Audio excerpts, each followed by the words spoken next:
మీ account login చేసిన తర్వాత జనరల్కి పోండి. జనరల్లో మీరు కంపెనీ ఉంటుంది, కంపెనీ క్లిక్ చేయండి. సో కంపెనీలో ఇప్పుడు నేను జస్ట్ ఒక శాంపుల్ క్రియేట్ చేస్తాను, లైక్ టెస్ట్ అనేసి. టెస్ట్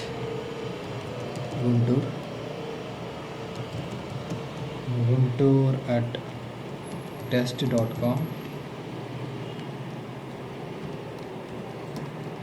మళ్ళీ యూజర్ నేమ్ పాస్వర్డ్ వేసేస్తాం. 1 2 3 4 5 6 7 ఏదైనా నేర్చుకోవచ్చు. కంట్రీ ఇండియా అని సెలెక్ట్ చేయండి.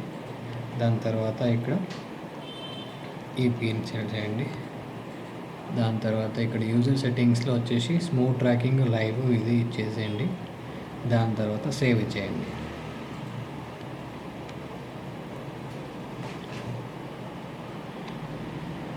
ఇప్పుడు మనకి టెస్ట్ గుంటూరు సేవ్ అయిపోయింది. సో ఇది కంపెనీ క్రియేట్ అయిపోయింది. నెక్స్ట్ మనం వెళ్ళాల్సింది సెట్టింగ్స్ మీద క్లిక్ చేసుకొని జనరల్లో వెళ్ళేసి ఆబ్జెక్ట్స్కి వెళ్ళాలి. ఆబ్జెక్ట్స్లో మనం క్లిక్ చేసిన తర్వాత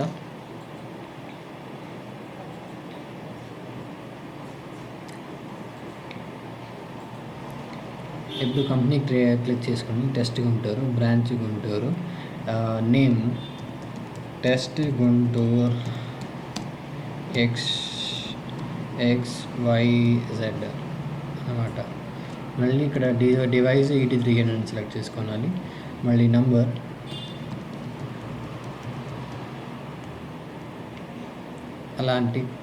అలా క్లిక్ చేసుకుంటే అయిపోయింది, సరిపోయింది. దాని తర్వాత సిమ్ డీటెయిల్స్ అది ఏముంది అది యాడ్ చేసేయండి. 1 2 3 4 5 6 7 8 9 0 1 2. తర్వాత ప్రొఫైల్కి వెళ్ళండి. అది కారా బైక్ అని సెలెక్ట్ చేసుకోండి. మళ్ళీ టెస్ట్ గుంటూరు ఇన్స్టలేషన్ డేట్ వేయండి. దాని తర్వాత ఇక్కడ సెన్సర్స్ రండి. సెన్సర్స్లో ఏసీసీ సెలెక్ట్ చేసుకోండి. మళ్ళీ పవర్ సెలెక్ట్ చేసుకోండి. కనెక్షన్ ఇగ్నిషన్ వస్తుంది, మళ్ళీ పవర్ వస్తుంది. దాని తర్వాత సేవ్ ఇచ్చేయండి. సో డూప్లికేట్ సిమ్ నెంబర్ అని వస్తుంది, మనం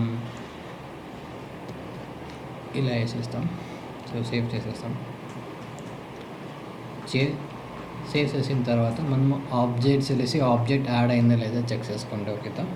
సో ఇక్కడ మనకి టెస్ట్ గుంటూరు XYZ యాడ్ అయింది. సో ఇది మనం ఇక్కడ లైవ్ డాష్బోర్డ్లోకి వెళ్తాం. సో మనం లైవ్ డాష్బోర్డ్లో ఇక్కడ అన్ని వెహికల్స్ చూడవచ్చు. దీని మీద క్లిక్ చేస్తే మనకి ఇక్కడ ప్లేబ్యాక్ వస్తుంది. ఈరోజు అంటే ఈరోజు చెక్ చేసుకొని వచ్చు మీరు. సో యాజ్ ఇట్ ఈస్ అన్నమాట. Thank you.